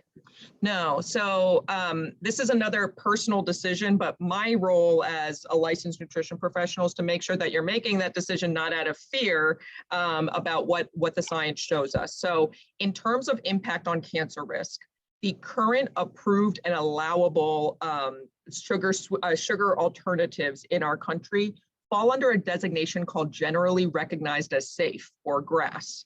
And so what that means is that the scientists at USDA and FDA looked at the data available on those products and determined that at moderate levels of consumption, they did not pose any risk to human health. Now, to be clear, most of the science comes from animal model studies, because it's not ethical to randomize humans to different levels of something to see who gets hurt, right? That wouldn't be something approved by an IRB. But What I will tell you is that they do not make these approvals without sufficient amounts of data to show that safety. Now, one really important point I like to make when I'm answering this question is the concept of the dose makes the poison. And so what do I mean by that? A lot of times when you have studies that are showing fear-inducing headlines about whether it's a sugar, artificial sweetener or any other component of the diet, they're typically referencing a study where a organism, whether it's an animal or a human, has been exposed at very high levels. And the reality is high levels of anything, including things that typically keep us healthy and alive, can be harmful at some point for anything, including water, which if we're drinking 8 liters a day, drops our sodium to a level that could be fatal, including toothpaste that we're exposed to in small amounts every single day to keep our teeth clean. If we were to ingest 13 tubes of it, could be toxic. Antibiotics that are life-saving at 1 dose can be fatal at 10 doses higher, right? So I think we need to be cautious when we're thinking about these things and fearful of complete elimination of something being necessary for our overall health. So is there a level of consumption of these artificial sweeteners that would be harmful to our health? I absolutely believe the case. Do I think it's something that's a reasonable consumption that a human would get to? No. And if anybody's interested in the data and what upper levels of consumption that the FDA recommends, there is a chart on their website, and it actually is even quite comical. It's really the equivalent of 20 to 40 packets of any of these individuals, artificial sweeteners. At the same time, if you choose to not consume them, also completely fine. You do not need to add them into your diet, but if you choose to do so and are consuming them in moderate levels, you do not need to be fearful of it. Great, thank you. That wasn't my question, but I'm glad my Crystal Light is safe. Yeah. Thank you so much. And another, for any questions that we didn't get the chance to answer, again, our email addresses are right there. So please don't hesitate to reach out anytime. We're happy to address them. Perfect. Thank you. Thank you. Carrie? Okay, so what I'm going to do next is our final drawing, which is a $50 gift card. It's a Visa gift card. So let's see who our winner will be.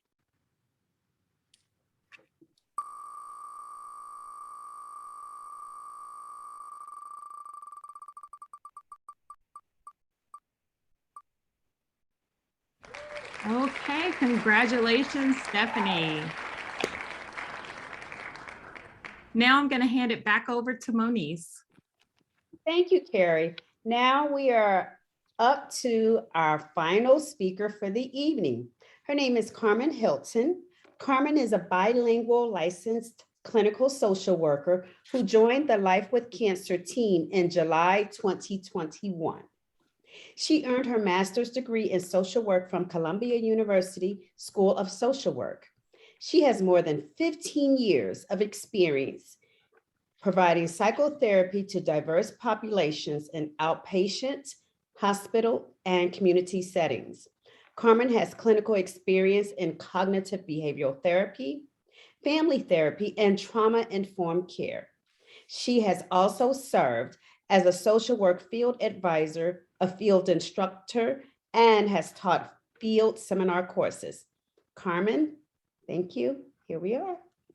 Thank you. Thank you for having me. I'm really glad to be here to share some tips and techniques with you on how to manage anxiety associated with getting a screening mammography. So I'm very excited to share those tips with you. So we can start with the first slide.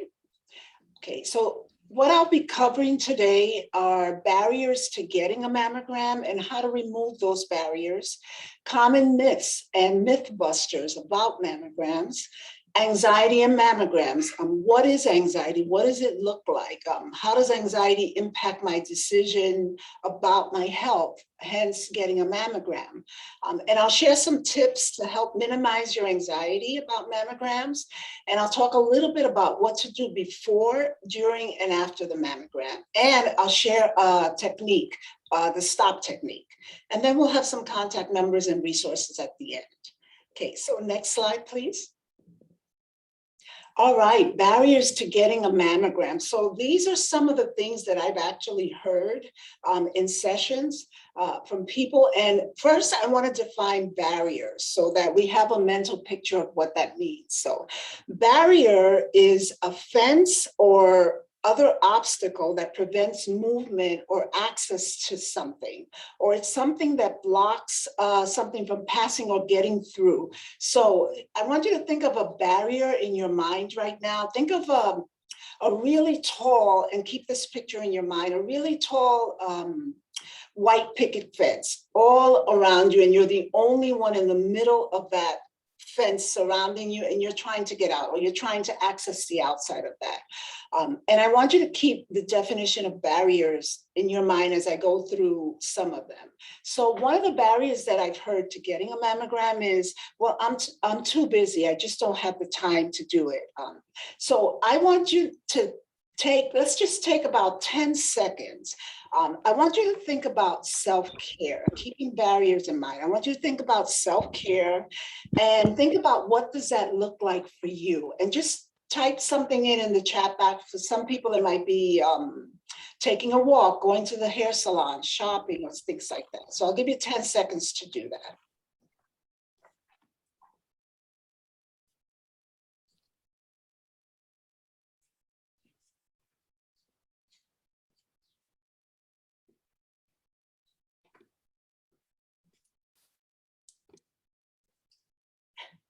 Very good. Excellent, very good. Okay, well, I'll share a little bit about what self-care looks like to me. So to me, self-care would be, I love window shopping or shopping. I love going to the mall, and I can spend hours in there, and then hours go by, right? 2 or 3 hours. I love going to different restaurants and eating out with friends. Now that, you know, the barriers have been lifted in restaurants. Going for a walk. Sometimes I can walk for an hour and a half, and time goes by. So I want you to think about that we'll spend hours doing things, and we don't even realize that time goes by. And 2 hours window shopping, 3 hours at the mall. Well, think about how crucial it is to take just 20 minutes. If you compare that to 3 hours out enjoying ourselves, because we should, but think of how crucial just taking 20 minutes out of your time, out of your day, will be to getting a screening mammogram as part of your self-care, making those 20 minutes part of your self-care. And guess what? It's only 20 minutes once a year. So can you imagine that? Just once a year, once out of 365 days, you'll take 20 minutes to add to your self-care.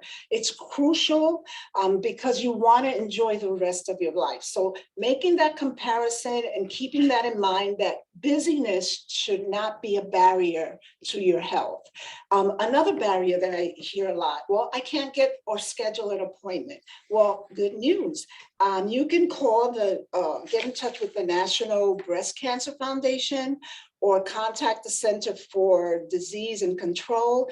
They provide access to breast cancer screening, either low cost or free, and they can help you make an appointment. So there's so many resources that you can tap into to help with that. Some people say the barrier is that the cost is too much. Well, again, those organizations can help you find either free or low-cost mammograms right in your area. And the CDC, if you contact them, and I'll give the numbers at the end, they'll be able to let you know where you can go for a screening mammogram, and they cover all 50 states. And in terms of the cost, don't let it be a barrier to you. Your insurance company covers it 100%, so that should be really helpful. Another thing that people allow to become a barrier is that if they think that a mammogram is too painful. Well, a mammogram takes only about 20 minutes. And while there may be some discomfort for some women, it's very different for all women. And you can talk to your doctor before you have the mammogram. And we're going to talk about questions you can ask the doctor before the exam. What if the results are unclear? Well, unclear results does not mean that it's cancer. You can also talk to your doctor about that. If it's unclear, they're going to call you back to the office and talk to you about that. So don't let that word, oh, it's unclear, be a barrier to your self-care and your health. The last one is, I personally or a relative have experienced cancer, so that makes me scared. That makes me anxious about doing it again because I don't want to relive this. So we're going to talk about how to manage those things, because that to me speaks of fear and anxiety. So I'll be able to provide you with some tips for that. So next slide, please. All right, let's look at common myths about mammograms. And we're going to bust those myths today. There are many myths, but I chose to focus on 4. So myth number 1, I don't have any symptoms of cancer or breast cancer or family history, so why should I get one? Well, as Dr. Herndon alluded to, I believe, or said, most people diagnosed do not have a history of breast cancer. So let's bust that myth right now. You don't have to have a history of that to get a mammogram. So I want to encourage you, don't let that get in the way. Don't let that be a barrier. Myth number 2, my doctor didn't tell me that I need one, so I don't have to schedule one. Well, if you're over 40, you don't need a referral. You can get them for your annual screening, but you'll have to give your doctor's information. If you're 71 and over, you will not need a referral for that as well. Myth number 3, I had a normal mammogram last year, so I don't need another one this year. Well, let's bust that myth. Getting an annual mammogram can identify the changes in your body over time, such as cancer. Myth number 4, I just talked about this one. It's too painful. It only takes about 20 minutes with minimal discomfort for most women. And again, if you feel anxious about that, you can definitely talk to your doctor about what to expect. Okay, next slide. All right. Let's talk about that word anxiety. So now we'll just introduce some tips to manage that. So what does anxiety look like? What does it mean to have anxiety? What does it feel like? So the definition of that and some common signs and symptoms: feeling nervous, restless, or tense. A lot of people say they feel that as they begin to feel anxious. A feeling of uneasiness that might occur as a reaction to stress. Some people feel stressed about getting a mammogram because they worry, they're anxious about it. Or a person with anxiety may sweat or feel restless or have a rapid heartbeat. So those are some of the common signs and symptoms. Or they'll say to me, well, I feel scared. That's a common emotion. It's an unpleasant emotion, and it's caused by the belief that someone or something is dangerous or likely to cause pain or will be a threat. So that's what anxiety tends to look like for most people. Yes, and we'll talk about that, yes. So now I'm going to just introduce, can I see the next slide? Yes, okay, tips to help reduce and manage your anxiety. So some of these tips are fun. You'll see them, you can use apps to manage your anxiety. You can use breathing techniques and things like that. So we can move to the next slide. All right, tips to help minimize your anxiety. This is what I was talking about, the before, during, and after you have the mammogram. So before you do get your mammogram, I would say educate yourself about it, because knowledge is power. And by that, I mean, you can ask your doctor before you get the mammogram. Have questions that you want to ask. Don't be afraid to ask questions. You can take charge of your self-care and about your health.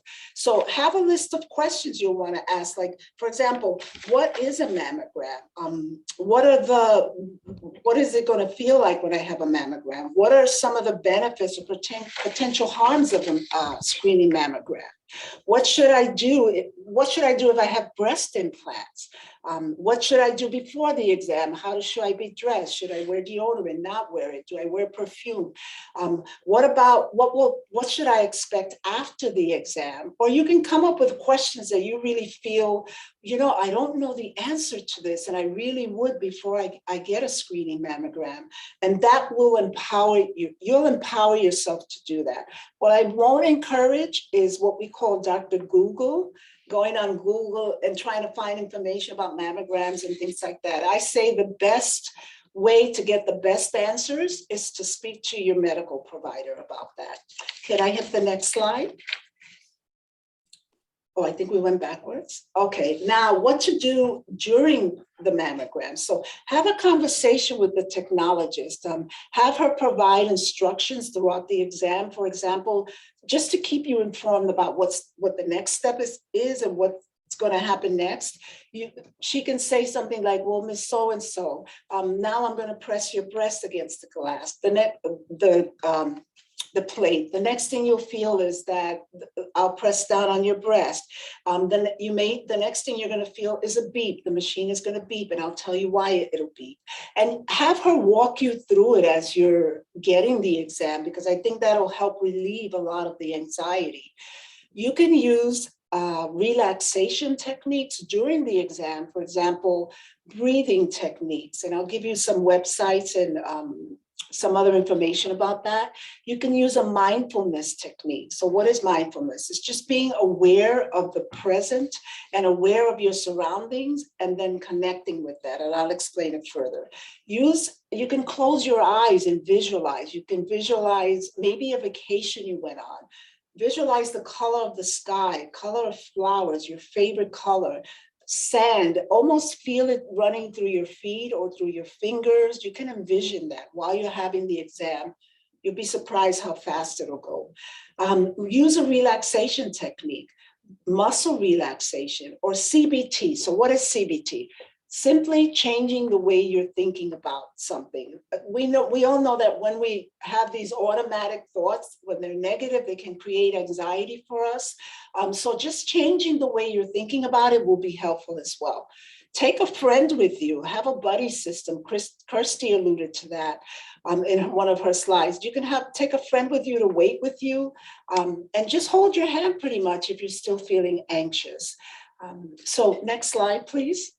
So those are some of the things you can do during. So after your mammogram, you can, as Kirsty said, reward yourself. Whatever that looks like for you, you took control of your health by getting a mammogram, and that's fantastic. Have lunch with a friend. Do something that you had not done in a long time, but really liked, but had stopped. Go for a walk. Do whatever it is that would make you happy that you got the mammogram, go and do it, but reward yourself.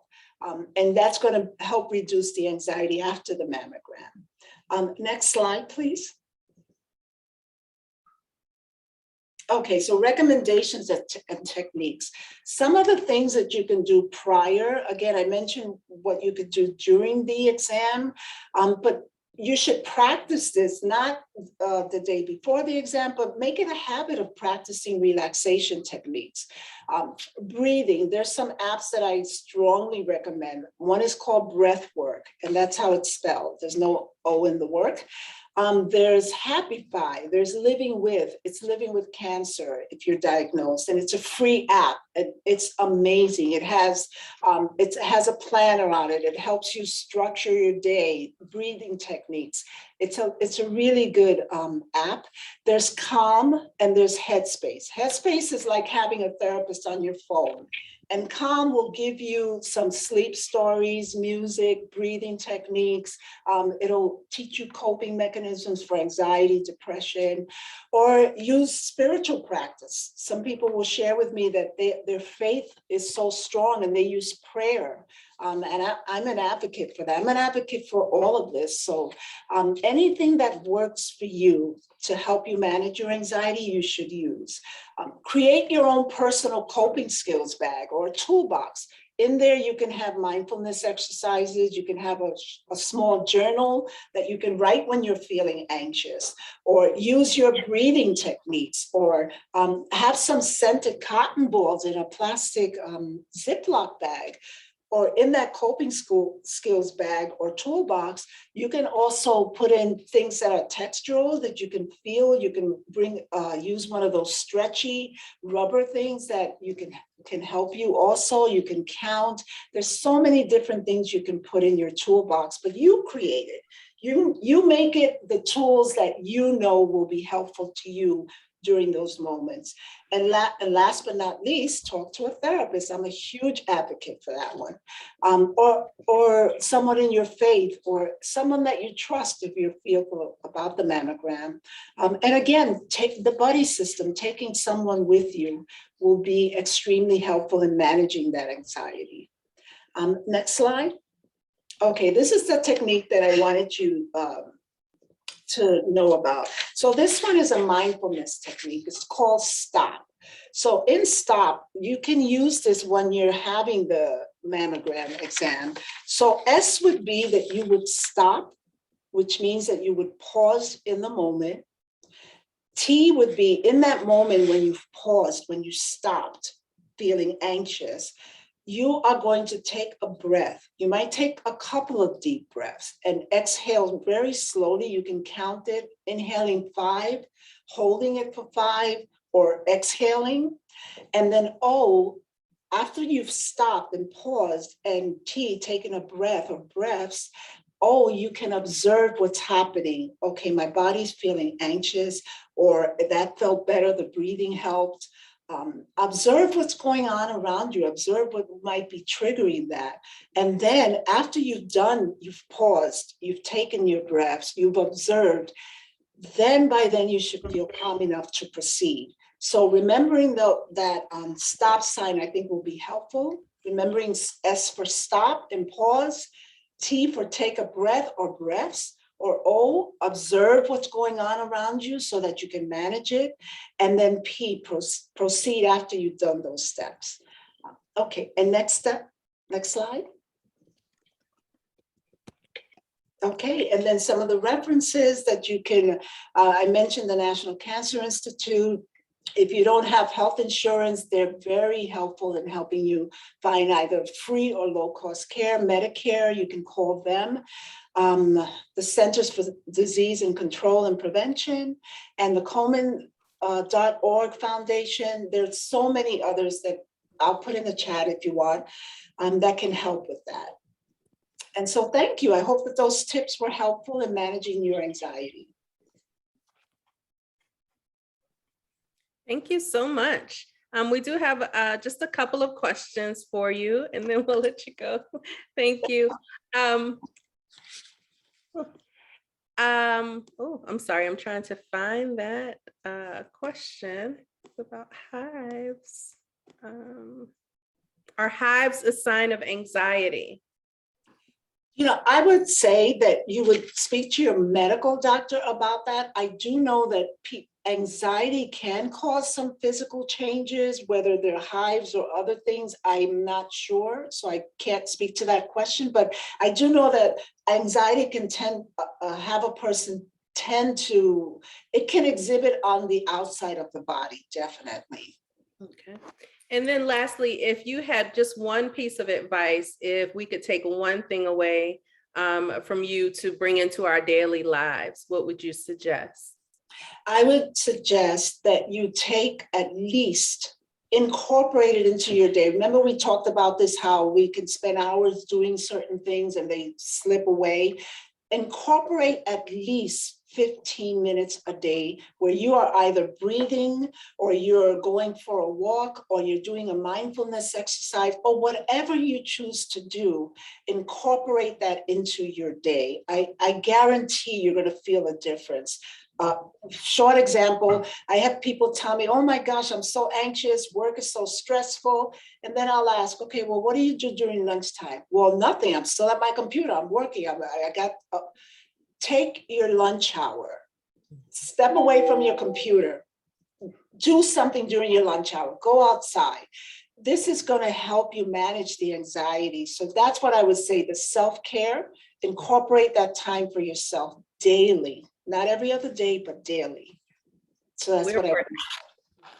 Thank you so much for great information. Carrie?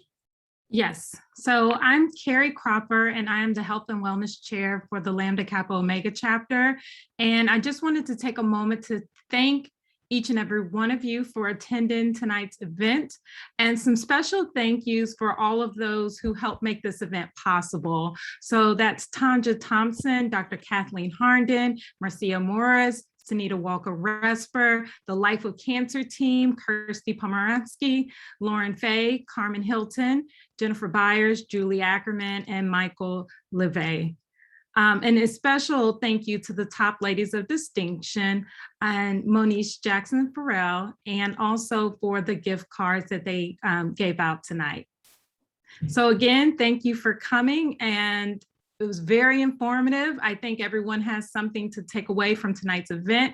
I've had a lot of questions about access to the presentation tonight. So what's going to happen next is the presentation will be posted on the AKA-LKO website, and you'll go to main menu and then click on the blog. But once that's ready and posted, I will send out an email to those who attended so that you know it's ready for you to review. So a lot of questions about that. Yes, it will be made available.